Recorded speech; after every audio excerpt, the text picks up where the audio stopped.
I never thought the day I stopped chasing my wife would be the day that saved our marriage. But here we are, and let me tell you how 18 months of rejection followed by complete emotional withdrawal can transform a man into someone his own wife doesn't recognize anymore. It started like every great love story does, back when we first got married and everything felt electric, like we couldn't keep our hands off each other. And I remember thinking this woman was my entire world, my best friend, my lover, the person I wanted to wake up next to for the rest of my life. Those first 2 years were perfect, or at least they felt perfect to me. We'd stay up late talking about everything and nothing. We'd laugh until our stomachs hurt, and the physical connection we had was just this natural extension of how much we loved being together. I was working my way up at a tech company, putting in long hours, but always making time for us. And she had just landed her dream job at a marketing firm, and we felt like this power couple building our life together. Then somewhere around year 3, things started to shift in ways I didn't fully understand at first. Little changes that seemed innocent enough, like maybe she'd be too tired one night, which was fine because everyone gets tired, right? But then one night turned into 2 nights, and 2 nights turned into a week, and before I knew it, I was hearing the same excuse over and over again, like some kind of horrible mantra that would replay in my head every time I even thought about reaching for her. She was always too tired, always had a headache, always had an early morning meeting, and I told myself it was just stress from her new role, or maybe she wasn't feeling well, and I'd be understanding because that's what good husbands do. They don't pressure their wives, they don't make demands, they wait patiently and trust that things will normalize on their own. 1 month without intimacy turned into 2 months, then 3, and I started doing that thing where you count the days in your head, even though you hate yourself for counting. Even though you know keeping score makes you feel pathetic and desperate. I tried everything I could think of to fix whatever was broken between us. I planned romantic dinners with candles and her favorite wine. I'd clean the entire apartment from top to bottom, so she wouldn't stress about chores. I'd give her massages and ask about her day and listen carefully to her answers, trying to recreate that emotional connection we used to have. I suggested we take a weekend trip to this bed and breakfast upstate, thinking maybe a change of scenery would reignite something. And she agreed, but the whole time we were there she seemed distant, checking her work emails more than she looked at me. And when we got back to our room that first night, I tried to initiate something, and she just rolled over and mumbled about being exhausted from the drive. I started reading actual books about marriage and intimacy, books written by therapists and relationship experts, trying to understand if this was normal, if other couples went through dry spells this severe, and everything I read said communication was key, so I tried talking to her about it as gently as I could. I asked if maybe there was a medical reason, if she wanted to see a doctor about her energy levels or hormones or anything that might be affecting things, and she just looked at me like I was overreacting and brushed it off completely, told me I was making something out of nothing. I suggested couples therapy, thinking maybe a professional could help us navigate whatever this distance was, and she actually laughed, not in a cruel way, but in that dismissive way that made me feel small, like I was being dramatic about a problem that didn't exist. By the time our 4th anniversary rolled around, we hadn't been intimate in almost 5 months, and I decided I was going to make this night special. I was going to remind her why we fell in love in the first place, remind her of what we used to have. I made reservations at the restaurant where I proposed to her. I bought her favorite flowers. I wore the cologne she used to say drove her crazy. And during dinner, she seemed genuinely happy, smiling and laughing at my stories like she used to. And for the first time in months, I felt this spark of hope that maybe we were turning a corner. We got home around 10, and I opened a bottle of champagne we'd been saving. And we sat on the couch talking, and her hand was on my knee. And I thought, this is it. This is finally the breakthrough we needed. And I leaned in to kiss her, and she kissed me back, and for about 30 seconds, I thought we were finally going to reconnect after all these months. Then she pulled away, and I saw it in her eyes before she even opened her mouth. That same look I'd been seeing for what felt like forever, and she touched my face with this apologetic expression and told me she was just too exhausted from the long day and the wine was making her sleepy. Something inside me broke that night, not in an angry, explosive way, but in a quiet, permanent way, like a foundation cracking deep underground where nobody can see the damage, but you know the whole structure is compromised. I didn't argue with her. I didn't try to convince her or negotiate or express disappointment. I just smiled and said it was totally fine and kissed her forehead and told her to get some rest, acting like my heart wasn't shattering into pieces. I laid in bed next to her staring at the ceiling while she fell asleep within minutes, and I made a decision right there in the dark that would change everything between us. I decided I was done. Not done with the marriage, but done chasing her. Done initiating. Done making myself vulnerable only to be rejected over and over and over again. The next morning, I woke up different. I wasn't cold to her or mean or passive-aggressive. I was just calm, centered, like a switch had flipped in my brain, and suddenly all that desperate, needy energy I'd been carrying around for months just evaporated into thin air. I made my coffee, kissed her goodbye before work like always, went about my day like everything was normal. Except I had this strange sense of peace I hadn't felt in years, this lightness that came from finally letting go of something I'd been clinging to so desperately. Days turned into weeks, and I stuck to my silent resolution. I didn't try to hold her hand on the couch. I didn't suggest date nights. I didn't lean in for those lingering kisses. I was pleasant and friendly, but I'd stopped performing the role of pursuing husband completely. She noticed. Of course she noticed. About 3 weeks and she asked me if something was wrong, if I was upset with her about something, and I just gave her a calm smile and told her everything was perfectly fine and went back to reading my book like nothing had changed. I started going to the gym before work, not because I was trying to get revenge or make her jealous, but because I needed something for myself, something that made me feel strong when everything else made me feel powerless and small. I started saying yes to after-work drinks with colleagues I'd been turning down for years. I picked up photography as a hobby, spending Saturday mornings at this coffee shop downtown, taking pictures of strangers and street scenes instead of trying to plan activities with her. The weight started coming off, my shoulders got broader, my confidence grew, and it had nothing to do with her and everything to do with finally investing in myself instead of pouring all my energy into a marriage that felt completely one-sided. 2 months into my transformation, she cooked my favorite meal out of nowhere, pot roast with all the fixings, and she was being extra affectionate, touching my arm while we ate, laughing too hard at things that weren't that funny, and I could see exactly what she was doing, but I wasn't interested in playing that game anymore. That night, she actually initiated something for the first time in over a year. She kissed my neck while we were watching TV, her hand moving up my thigh, and old me would have jumped at the chance, would have been grateful for any scraps of affection she threw my way. But new me just kissed her forehead gently and mentioned I had an early client meeting and needed to get some sleep. The look on her face was pure confusion mixed with something else, something that looked almost like panic, and she sat there frozen while I got up and walked to the bedroom like nothing significant had happened. Over the next few weeks, she kept trying different approaches, wearing outfits she knew I used to love, suggesting we watch movies together, asking about my day with what seemed like genuine interest, and every single time I was polite and pleasant, but never took the bait, never gave her the reaction she was clearly looking for. I'd become this complete mystery to her, this version of her husband she didn't recognize, and I could see the anxiety starting to build behind her eyes every time I didn't react the way the old, desperate me would have reacted. 3 months after my 4th anniversary breakdown, she confronted me directly one evening, standing in the kitchen with her arms crossed, demanding to know what was going on with me, why I was acting so different, why I seemed so emotionally distant from her. I looked at her standing there, this woman I'd loved so desperately that I'd lost myself trying to make her happy, and I felt nothing but a strange calm when I answered her question. "I'm not acting different. I'm just tired," I said, echoing back the same excuse she'd given me hundreds of times, and I watched her face change as the words hit her, watched her realize exactly what I was doing, and for the first time in our entire marriage, I saw genuine fear in her eyes about losing me.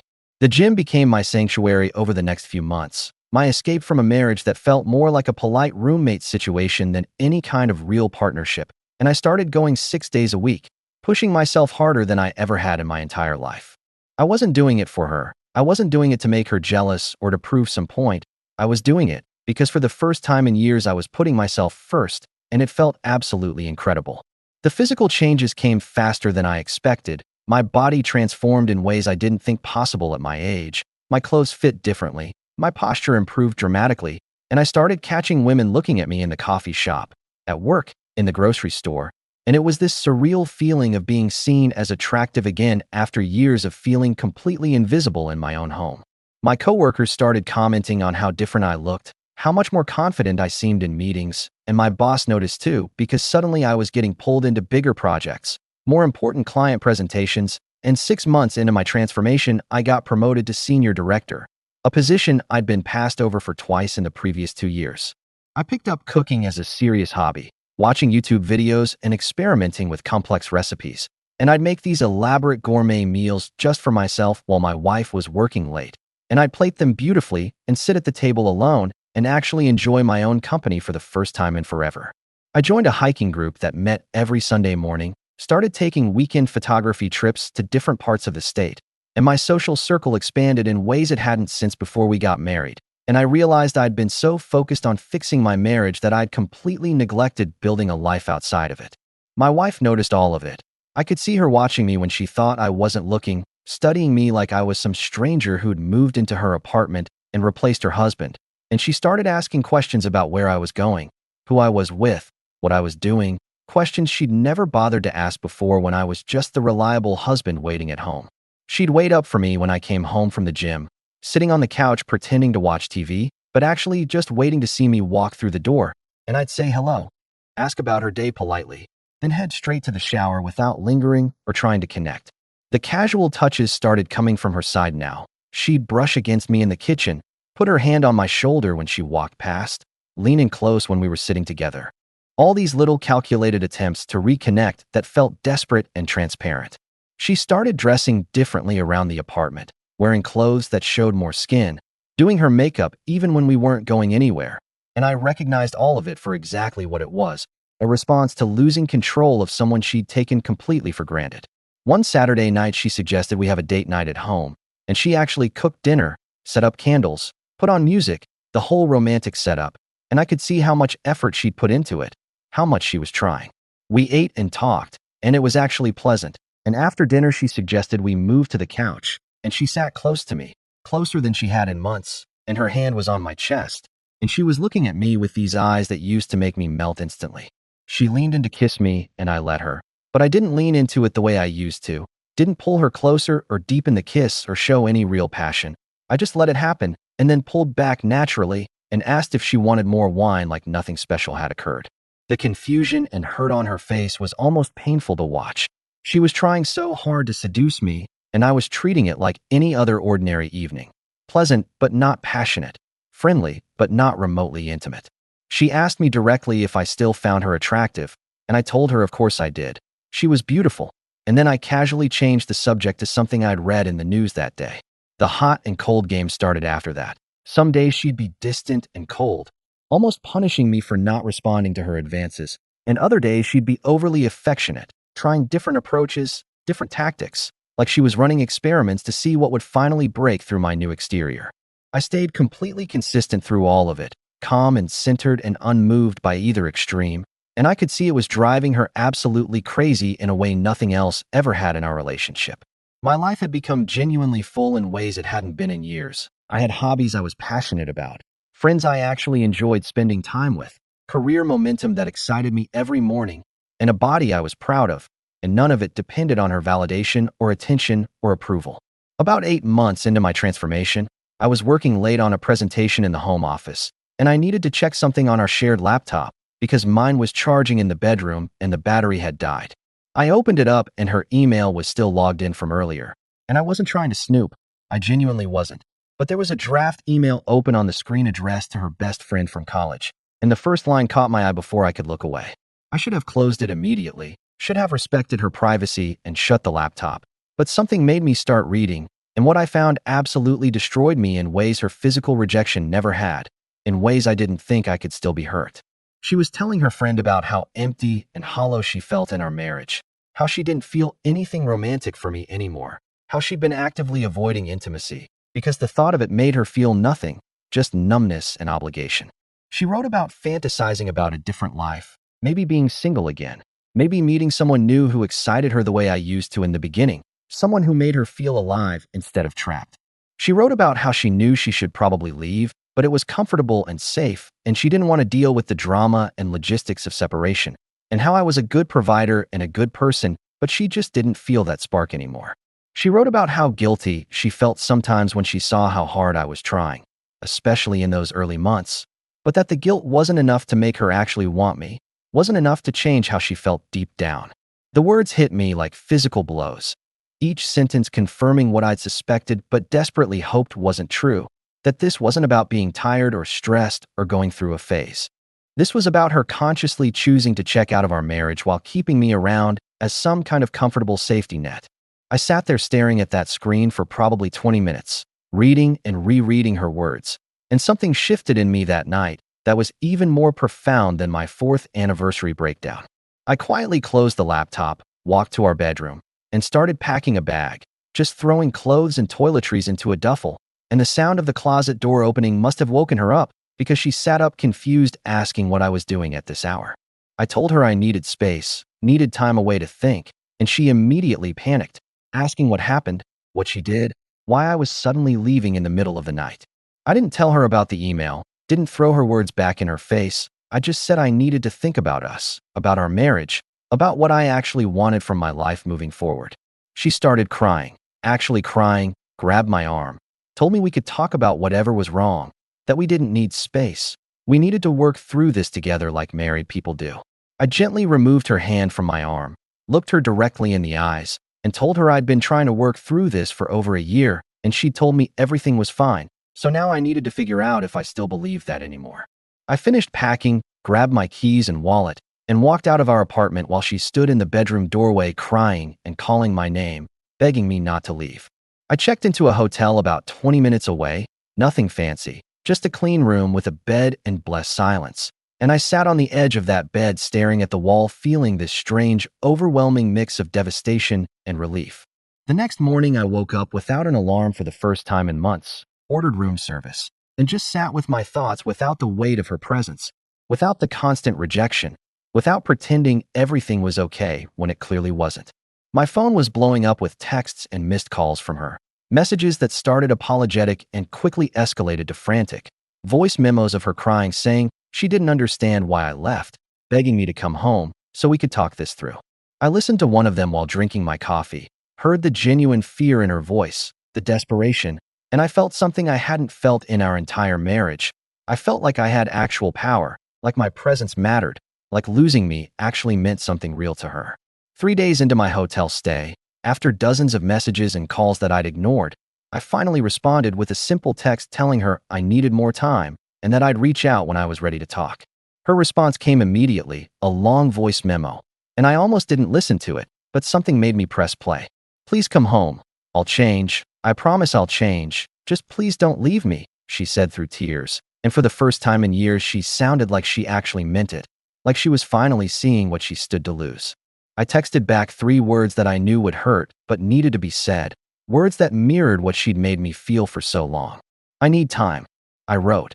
And then I turned off my phone completely, went to the hotel gym, and worked out until my muscles screamed and my mind finally went quiet. I stayed at that hotel for 2 full weeks, and in that time I did more thinking about my marriage than I had in the previous 4 years combined, examining what I wanted, what I deserved, and whether this relationship was something worth saving or something I was just too comfortable to let go of. My wife's messages continued daily, sometimes multiple times a day, and they evolved from frantic to reflective to desperate to angry and back to pleading, and I could see her going through actual stages of grief over potentially losing me. On day 15, I finally decided it was time to go home and have the conversation we should have had years ago, the honest conversation without me trying to be accommodating and without her deflecting everything. I texted her that I was coming back that evening and we needed to talk openly about everything.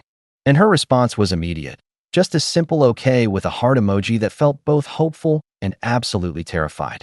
When I walked through our apartment door that night, she was sitting on the couch waiting for me, and I could tell she'd been crying for hours. Her eyes were red and swollen, and she looked smaller somehow, more vulnerable than I'd ever seen her. We sat down across from each other, and the silence hung between us before she started speaking, and what came out was more honest than anything she'd said to me in years, maybe ever.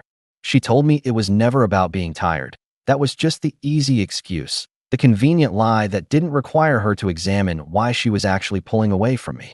She talked about how when we first got married, she felt herself disappearing into us, like her identity was getting swallowed by being a wife, and intimacy started to feel like giving up another piece of herself that she'd never get back, like she was losing control of her own body and choices. She said she associated physical closeness with vulnerability and vulnerability with losing control, and somewhere along the way she'd built these massive walls to protect herself without realizing she was locking me out completely and destroying our marriage. She admitted she'd been selfish, that she'd kept me around because I made her feel safe and secure and loved while refusing to give me what I needed in return, and she could see now how incredibly cruel that was, how much it had damaged me as a person. She told me about her mother's marriage, how her mom had given up everything for her dad and lost herself completely, and how terrified she was of becoming that, of disappearing into someone else's needs and wants. I listened to all of it without interrupting, just letting her talk. And when she finally finished, I told her my truth, told her how every single rejection had chipped away at my self-worth until I genuinely believed I was unlovable, undesirable, fundamentally not enough as a man. I told her about the nights I'd laid awake feeling completely alone despite sharing a bed with her, about how I'd tried everything I could think of to fix us, and she'd told me there was nothing wrong, nothing to fix, that I was imagining problems. I told her about finding the email draft to her friend, and I watched her face go completely pale as I recounted the words she'd written about feeling nothing for me, about fantasizing about a different life, about keeping me around because I was comfortable and safe. I asked her directly if any of that had actually changed or if she was just afraid of being alone, terrified of starting over, worried about what people would think if we got divorced. She broke down completely then, sobbing in a way I'd never seen her cry before, like something was breaking open inside her, and she swore those words were written in a dark moment when she was confused and running from her own issues, that seeing me transform and pull away had forced her to confront what she actually felt underneath all her fear. She said watching me become this confident, independent person who didn't need her anymore, who had his own life and friends and hobbies, had shaken her because it made her realize she did need me. She did want me. She'd just been too broken and frightened to access those feelings or admit them to herself. I told her I believed she was sorry and I believed she was frightened right now, but sorry and fear weren't enough to rebuild what we'd lost, that I needed to see sustained change, consistent effort, and complete brutal honesty moving forward.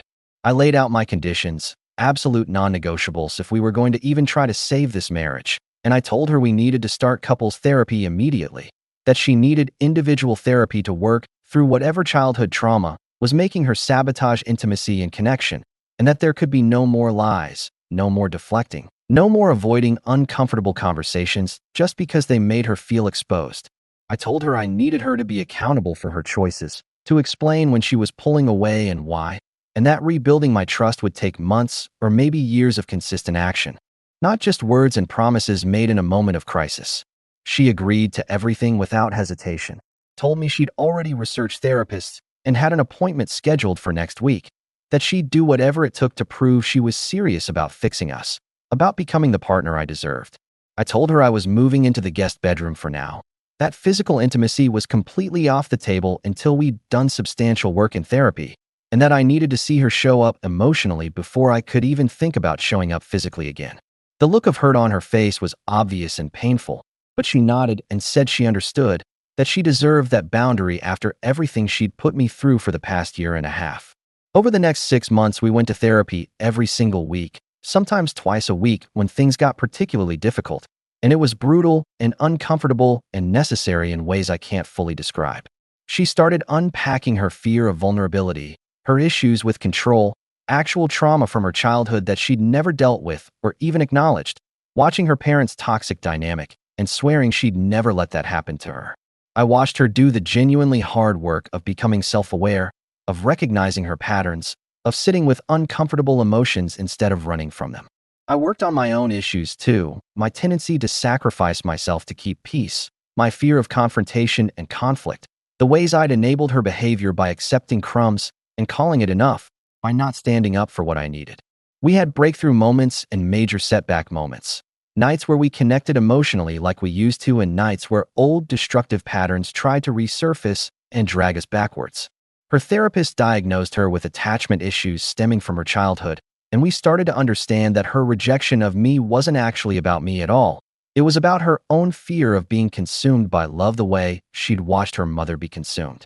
Around month 7 of therapy, her mom got very sick, had to be hospitalized with heart problems, and I watched my wife start to retreat emotionally the way she always had when things got hard and overwhelming. But this time was different. This time she caught herself doing it, came to me crying one night, and told me she could feel herself wanting to run and push me away, but she didn't want to do that anymore, didn't want to fall back into those old destructive patterns. I held her while she cried and told her I wasn't going anywhere, that she could be vulnerable with me, and it wouldn't make her weak, wouldn't make her lose herself, that being vulnerable was actually the strongest thing she could do. A month after that, I moved back into our bedroom, and we started rebuilding physical intimacy slowly, carefully, with lots of communication about what felt safe and what felt frightening. A full year after I'd walked out of our apartment with that packed bag, we went back to the same restaurant where we'd had our 4th anniversary dinner, the night that had broken something fundamental in me and started this whole painful transformation. We sat across from each other, and I looked at this woman who was both the same person I'd married and someone completely different, someone who'd done the hard, painful work to show up for us, to become a genuine partner. I told her I didn't regret leaving, didn't regret those 2 weeks in the hotel, because without that she never would have woken up to what she was losing, would have kept sleepwalking through our marriage until there was nothing left. She reached across the table and took my hand and told me if I hadn't left, if I hadn't stopped chasing her and started chasing myself instead, she would have kept destroying us slowly until we both hated each other. We're not perfect now. We still have hard days and difficult conversations, moments where her old fears surface or where I feel that old hurt creeping back in. But we're both present in ways we never were before, both choosing each other consciously and actively instead of just going through the comfortable motions. This time our marriage isn't built on me chasing and her running, on me giving and her taking. It's built on 2 people who decided to actually fight for something worth keeping, who decided that love without work is just a comfortable lie we tell ourselves until it falls apart. What do you think about this story? Let me know in the comments, drop a like, and don't forget to subscribe for more real-life stories.